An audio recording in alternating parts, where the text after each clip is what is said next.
प्यारे बच्चों, आज का जो हमारा टॉपिक है वो है सरस्वती सिंधु सभ्यता की नगर योजना। क्या है टॉपिक का नाम? सरस्वती सिंधु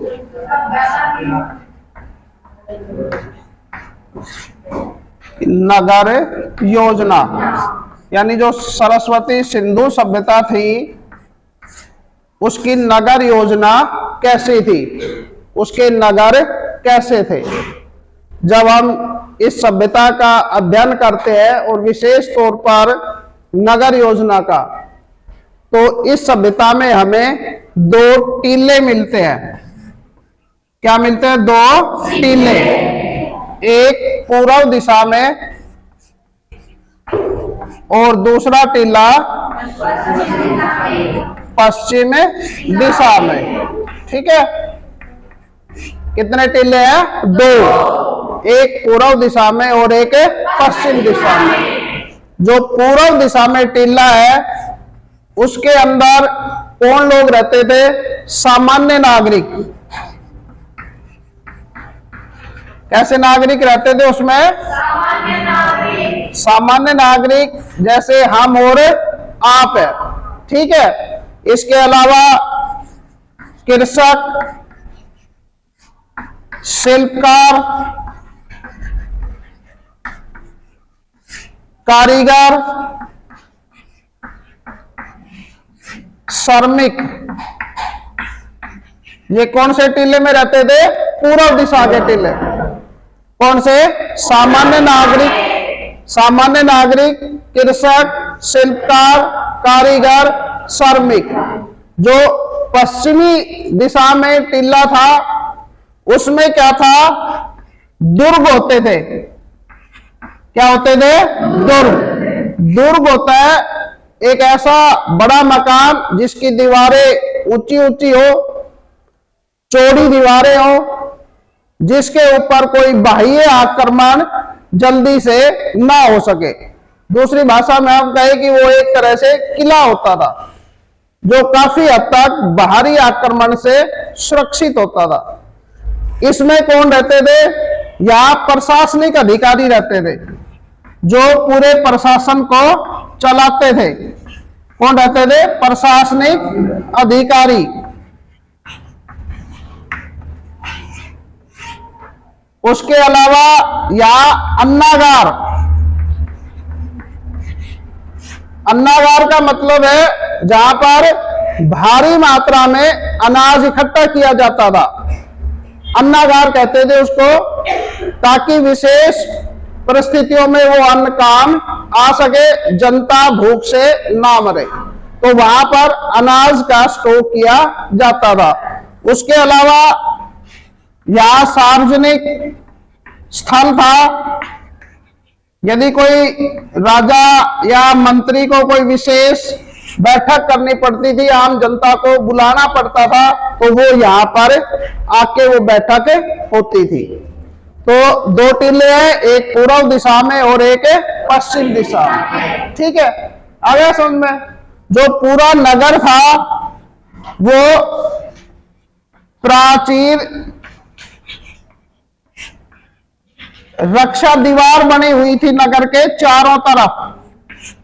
जैसे मान लो ये आपका नगर है, इसके चारों तरफ सुरक्षा के लिए दीवारें बनाई गई थी ताकि कोई बाह्य आक्रमणकारी अचानक यहां घुस के हमला ना कर सके। तो उसकी सुरक्षा के लिए चारों तरफ क्या थी? दीवार थी।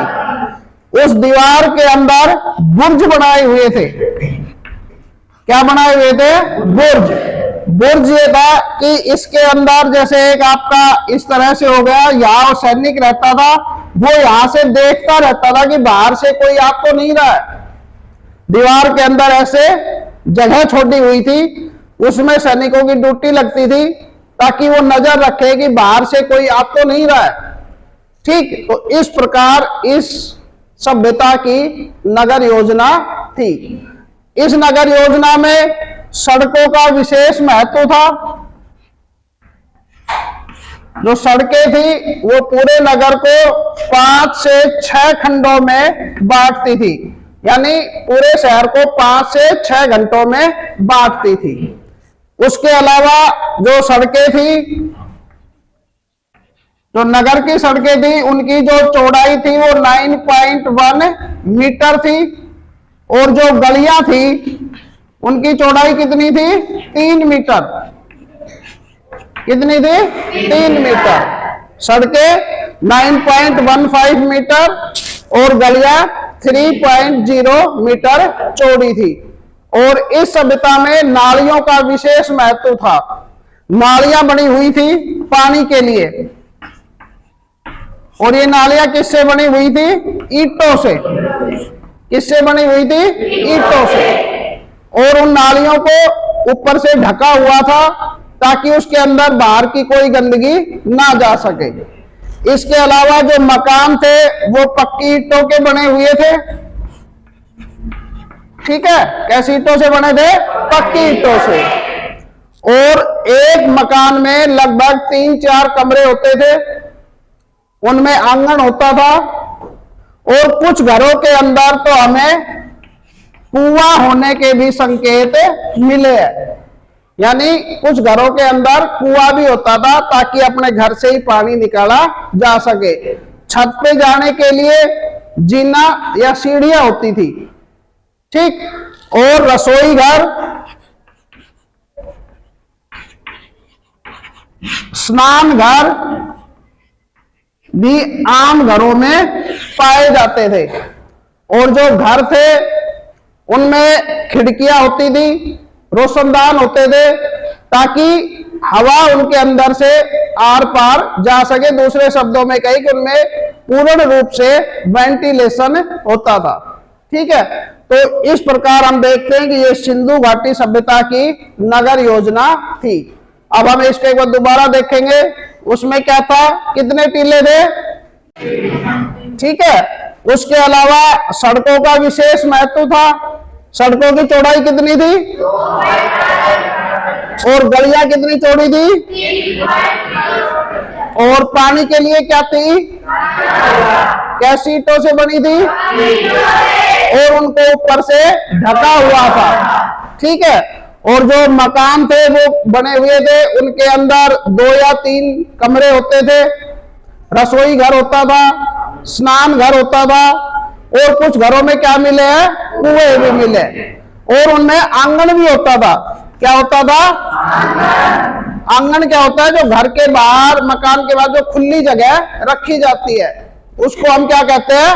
आंगन कहते हैं। ठीक है। इस प्रकार हम देखते हैं कि ये सिंधु घाटी सभ्यता की जो नगर योजना थी बड़ी अच्छी थी और काफी विकसित थी उस समय को देखते हुए। तो आगे होगा समझ में? yes, किसी बच्चे को कोई बात पूछनी हो? ठीक है बेटा, ओके।